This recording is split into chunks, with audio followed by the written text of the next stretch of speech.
Investor summit का 2 दिन का आयोजन हुआ। खास करके मैं मान के चलता हूं कि किसी भी राज्य सरकार के लिए इन्वेस्टर समिट से न केवल उसकी आर्थिक और औद्योगिक विकास की नई एक ऊंचाई हासिल होती है, ये एक मील का पत्थर साबित हुई है। ग्लोबल इन्वेस्टर समिट 2025 का सफल समापन ये अपने आप में संतोषजनक भी है और कई मामलों में उत्साहवर्धक भी है। वैसे तो आपकी सबकी जानकारी है, ग्लोबल इन्वेस्टर समिट के लिए जो हमने स्लोगन दिया, जो थीम दी, अनंत संभावनाएं, वास्तव में किसी भी राज्य के लिए विकास के मामले में अगर पैमाना बनाए तो वो अनंत संभावनाएं ही है। और ऐसे में हमारी अपनी भूमिका, खास करके ये पहली बार समिट एक मल्टी समिट प्रारूप में की गई है, जिसमें विभिन्न क्षेत्रीय एवं सेक्टोरल विषयों पर केंद्रित चर्चाएं हुई है, जिसका उद्घाटन बीते कल 24 फरवरी को यशस्वी प्रधानमंत्री द्वारा किया गया। और मैं मान के चलता हूं, जिस प्रकार से माननीय प्रधानमंत्री जी ने उद्घाटन भाषण में जो उनने विषय रखा है, उससे प्रदेश और देश के उद्योग जगत को नई ऊर्जा और दृष्टिकोण प्रदान किया गया है। प्रधानमंत्री द्वारा प्रदेश की निवेश अनुकूल नई 18 नीतियां लॉन्च की गई और खासकर उद्घाटन सत्र के दौरान एक विशेष वीडियो प्रस्तुति के माध्यम से मध्य प्रदेश की औद्योगिक एवं निवेश क्षमताओं को दर्शाया गया, जिसे निवेशकों द्वारा सराहा गया है। माननीय गृह मंत्री श्रीमान अमित शाह जी और केंद्रीय मंत्री राम मोहन नायडू जी ने आज जो समापन किया और मार्गदर्शन दिया, वो हम सबके लिए प्रेरणादायी है। मैं यशस्वी गृह मंत्री का भी आभार मानता हूँ। माननीय प्रधानमंत्री जी की हमारी मौजूदगी हमें एक नए संकल्प की तरफ ले जा रही है। अब मैं ये 2 दिन होने वाले कार्यक्रमों के बारे में बताना चाहूँगा। कुल 25,000 से अधिक रजिस्ट्रेशन हमारे हुए। 60 देशों से 100 से अधिक विदेशी प्रतिनिधियों ने मध्य प्रदेश में निवेश एवं व्यापारिक सहयोग की संभावनाओं का अन्वेषण किया है। 9 देशों ने पार्टनर कंट्री के रूप में सहभागिता की है, जिसमें उल्लेखनीय मैं नाम बताना चाहूँगा: Canada, Germany, Italy, Japan, Morocco, Poland, रूस, रवांडा, यूनाइटेड किंगडम अर्थात इंग्लैंड। विदेशी प्रतिनिधियों के कुछ नाम मैं उल्लेख नहीं दूंगा, नाम तो बहुत सारे हैं, लेकिन जैसे श्री राज मोदी, ये उप मंत्री उद्योग एवं वाणिज्य जिम्बाब्वे सरकार के, डॉक्टर शंकर प्रसाद शर्मा राजदूत नेपाल, श्री मोहम्मद मलिकी राजदूत मोरक्को, सुश्री स्टेला नोकोमा राजदूत जिम्बाब्वे, डॉक्टर डिजायर बोनीफेस सोम राजदूत Burkina Faso, Shri Felix Diallo राजदूत माली, सुश्री अना तबान राजदूत मोल्दोवा, श्री जगन्नाथ स्वामी उच्चायुक्त फिजी, सुश्री जैकलिन मुकानेरा उच्चायुक्त रवांडा, सुश्री लेबो हांग वेलेंटाइन मोचाबा उच्चायुक्त लेसोथो, श्री यागी कोजी महावाणिज्य दूत जापान, श्री मार्टिन मेयर महावाणिज्य दूत Switzerland, Shri Ivan Y Fetisov महावाणिज्य दूत रूस, श्री वाल्टर फेरारा महावाणिज्य इटली, श्री डोनाविट पुलस्वात महावाणिज्य Thailand, Shri James Michael Sall CEO Canada, Shri Hiroyuki Kitamura महानिदेशक जापान, श्री एरिक गुडब्रांड पूर्व मंत्री नॉर्वे। और आज जो गवर्नर रूस के आए थे, उनके एक दल आया था, इसका नाम इसमें छूट गया है, वो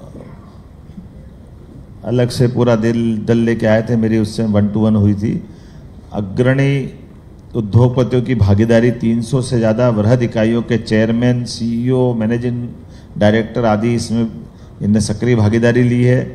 GIS 25 में उद्योग जगत के दिग्गज Shri Gautam Adani chairman Adani group, Shri Nadir Godrej chairman MMD और Shri Piruz Khambatta chairman Rasna private limited, Shri Baba N Kalyani chairman MMD, Shri forge limited Rahul Awasthi. वैसे कई सारे नाम आपने सबने देखे होंगे, उल्लेखनीय नामों में मैंने बताए हैं, ये काफ़ी नाम इसमें है।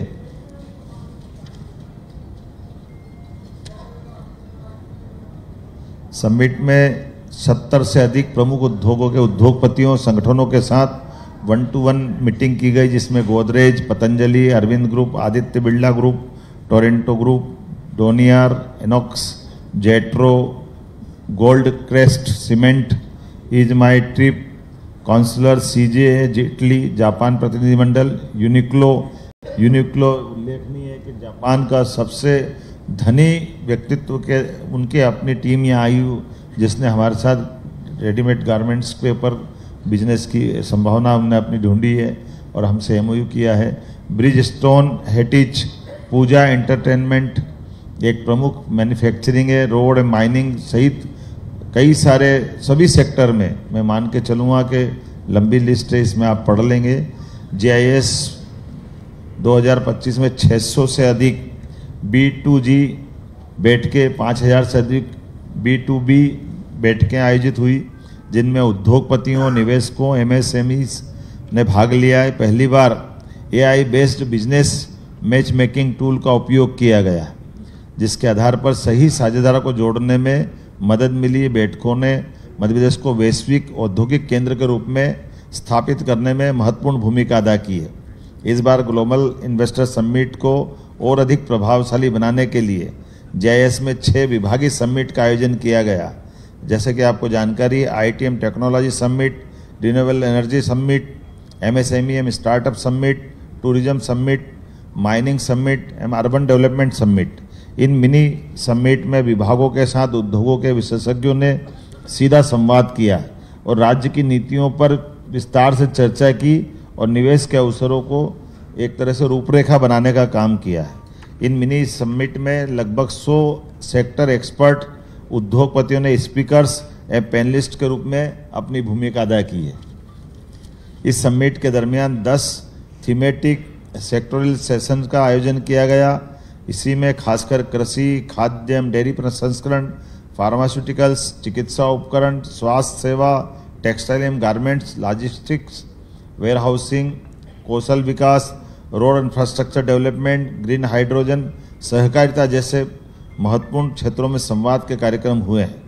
प्रवासी मध्य प्रदेश समिट में 500 से अधिक प्रवासियों ने अब हमारे प्रवासी भारतीयों को अपने प्रदेश के साथ गहराई से जोड़ने में अपनी भूमिका अदा की है। प्रवासी भारतीय द्वारा विभिन्न क्षेत्रों में निवेश के भी कई प्रस्ताव दिए हैं। अब निवेश के लिए जो प्रस्ताव आए हैं, मैं उस तरफ जाना चाहूँगा। साथियों, इस समिट एवं इसकी राह बनाने के लिए हमारी रीजनल इंडस्ट्री खास करके मान के चलें कि पहले RICEO भारत एवं विश्व के विभिन्न शहरों में आयोजित सम्मेलनों के बारे में जैसे कि आपको पहले जानकारी दी जा चुकी थी, उनके प्रस्ताव उत्साहवर्धक है। खास करके GIS 2025 में जो प्रस्ताव मुझे मिले हैं, मैं आपको बताना चाहूँगा। नवीन एवं नवकरणीय ऊर्जा, इसमें लगभग 5.72 लाख करोड़ का निवेश और जिसमें रोजगार मिलेगा 1.4 लाख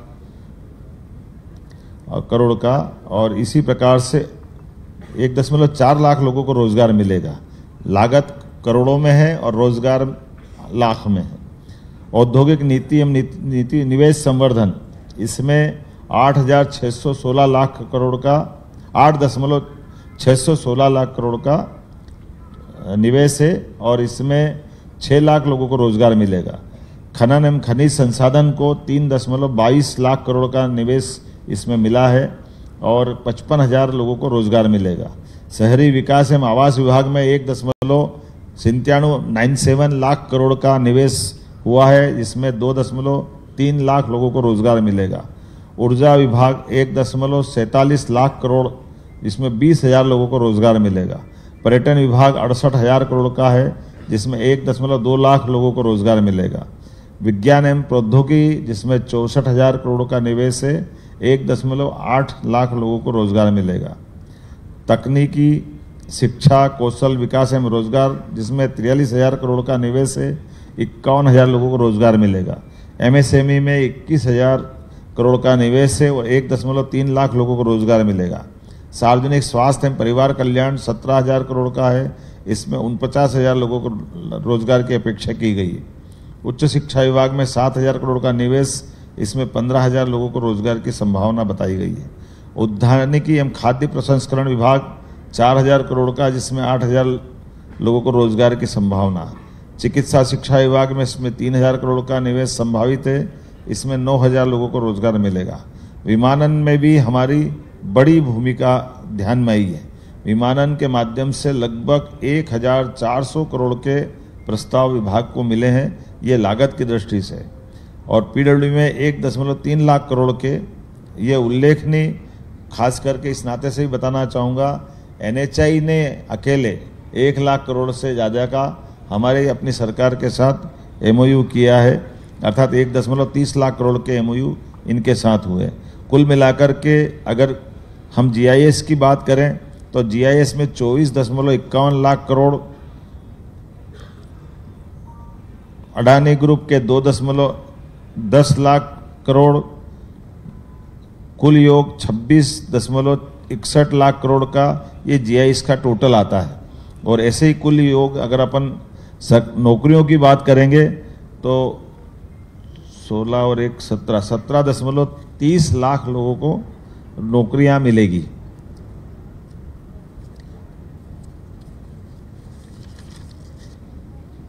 और रीजनल इंडस्ट्री कॉन्क्लेव, इनके भी मैं डाटा देना चाहूँगा जो पहले आपकी जानकारी में है ही।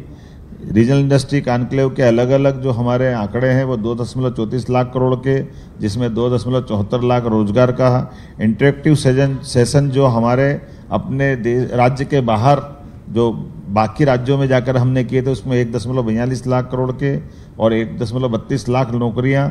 इसी प्रकार से GIS 2025 में कुल योग मिलाएं तो सब मिलाकर के लगभग 30,77,000 करोड़ के हमारे निवेश के प्रस्ताव प्राप्त हुए हैं। और खास करके इसमें 21.36 लाख नौकरियों के संभावना व्यक्त की गई है। और अब विभागवार अगर प्रमुख निवेश प्रस्तावों की सूची की बात अगर मैं करता हूं तो मैं उनके कुछ अलग अलग विषयवार कुछ जानकारी देना चाहूँगा। अडानी ग्रुप अहमदाबाद, ये निवेश के लिए जो खनिज में जो बड़े हैं तो इनका जो एरिया रहेगा वो एरिया भी बताना चाहूँगा, ये किस क्षेत्र में कहाँ काम करेंगे। इनके लिए बेल्ट रहेगा रीवा और जबलपुर, ये माइनिंग सेक्टर में काम करेगा। Gold crest cement private limited, ये उज्जैन क्षेत्र में काम करेगा। आरओ कोल प्राइवेट लिमिटेड, ये शहडोल क्षेत्र में काम करेगा। आदित्य बिरला EMIL माइंस सेमिनरेस लिमिटेड कोलकाता, ये रीवा में काम करेगा। अल्ट्राटेक सीमेंट, ये भी आदित्य बिरला ग्रुप रीवा में काम करेगा। स्टाक्स वर्क्स प्राइवेट लिमिटेड, ये जबलपुर में काम करेगा। शारदा इंटरप्राइजेस, ये रायपुर से शहडोल में। जेके सीमेंट शहडोल में। प्राइम इंस्पेक्शन LLC भोपाल में। रेकन केमिकल्स इंदौर में। बिरला कॉरपोरेशन लिमिटेड कोलकाता रीवा में। रामदास वर्मा एंड कंपनी शहडोल में। ये सभी माइनिंग सेक्टर में। नवकरणीय ऊर्जा में भी इसी प्रकार से बताना चाहूँगा। Avaada energy private limited Jabalpur में। एक्सिस एनर्जी वेंचर्स जबलपुर में। NSL रिन्यूएबल पावर जबलपुर में। टोरेंटो पावर लिमिटेड इंदौर में। Jindal India renewable energy limited Bhopal में। MKC इंफ्रास्ट्रक्चर लिमिटेड जबलपुर में। KPI green energy limited Bhopal में। उद्योग विभाग में जिनने अपना इन्वेस्टमेंट बताया है इनके भी एरिया में बताना चाहूँगा और इनके कंपनियों के नाम भी बताना चाहूँगा। सैंक्लिक renewable private limited Bhopal. Onyx renewable limited Jabalpur. Balfour BT PLC Indore. पुनर्जागरण सौर एवं electronics private limited Narmadapuram. Satvik solar industry Narmadapuram. Akshat green tech private limited Indore. Trident limited Bhopal. Shri cement Indore. Elixir industry Chambal. Gold crest cement private limited Ujjain. Invenire energy limited Narmadapuram. Guru energy private limited Narmadapuram. इसी प्रकार से शहरी क्षेत्र के अंदर खास करके ये मैं मान के चलूँगा कि रियल एस्टेट का इन्वेस्टमेंट होगा। Samdariya builder private limited Jabalpur. Team rethinking urbanization Indore. Treasure group Bhopal. वैश्विक दुनिया Indore. HYD tech engineers Gwalior. Sachdev group company Indore. Seltex private builders Shahdol.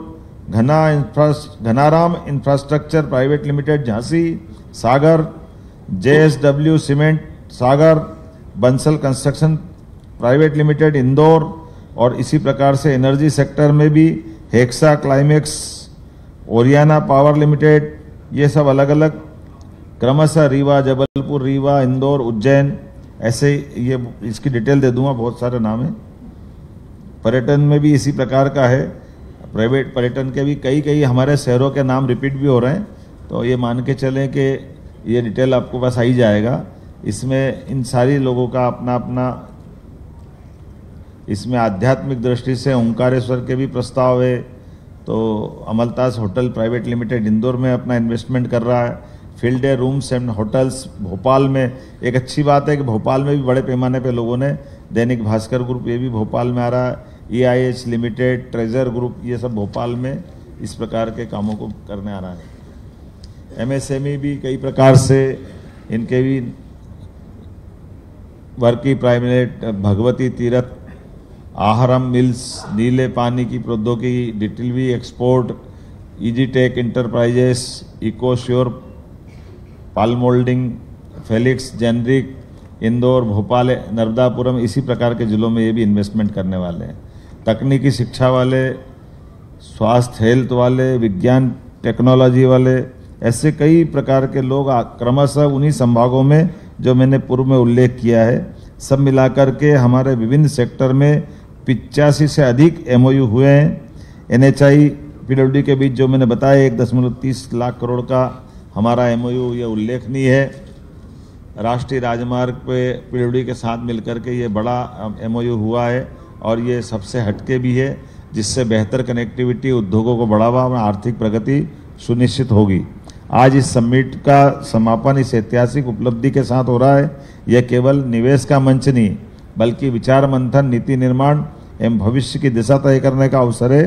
Madhya Pradesh की यात्रा रुकेगी नहीं, हम निवेशकों के विश्वास को मजबूती देंगे, नई नीतियां लागू करेंगे, आधारभूत संरचना को और सशक्त करेंगे, प्रदेश के युवाओं के लिए रोजगार के नए द्वार खोलेंगे। हमारा संकल्प मध्य प्रदेश आत्मनिर्भर भारत के विकास पथ का ध्वजवाहक बने। यह समिट इस दिशा में एक मील का पत्थर साबित होगी। JIS 2025 का समापन केवल एक आयोजन का अंत नहीं है, उद्योग एवं रोजगार 2025 की सफल शुरुआत है। मैं बताना चाहूँगा कि कुल मिलाकर के जिस प्रकार से सहयोग मिला है, और कुछ चीज़ें उल्लेखनीय है, भोपाल में भी अब एक नया कन्वेंशन सेंटर बना करके भोपाल में ऐसे आयोजनों को स्थायी करने की दिशा में हमारी सरकार ने विचार किया है। साथ ही साथ राजधानी का भी सौंदर्यीकरण का भी जो ये समिट के आधार पर हुआ है, इस बजट में एक बड़ी धनराशि रख करके भोपाल को भी अच्छे स्वरूप में बना करके इसकी सभी वाटर बॉडियाँ, आने जाने के रास्ते, सभी प्रकार की जो मूलभूत सुविधाएं हैं, उन सुविधाओं के बलबूते पर भोपाल का सौंदर्यीकरण और अच्छा किया जाए, और भोपाल सहित ऐसे बड़े महानगरों के लिए भी, जैसे कि हमारी कल्पना है मेट्रोपॉलिटन सिटी के नाम पर, उनके अपने 25 साल आगे तक का प्लान बनाने का विचार है, इस दिशा में काफ़ी आगे बढ़ा है। बहुत जल्दी इसके रिजल्ट आप तक पहुँचेंगे। धन्यवाद माननीय मुख्यमंत्री महोदय।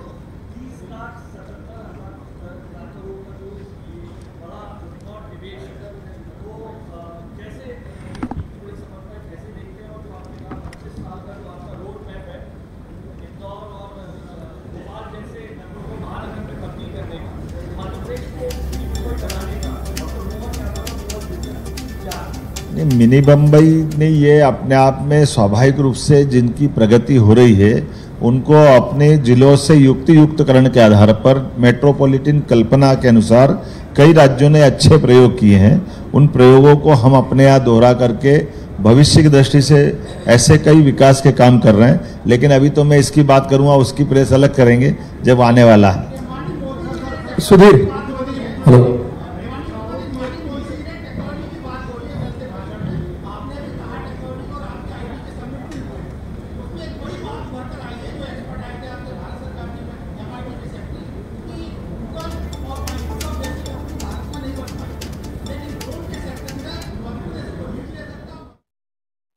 Congratulations.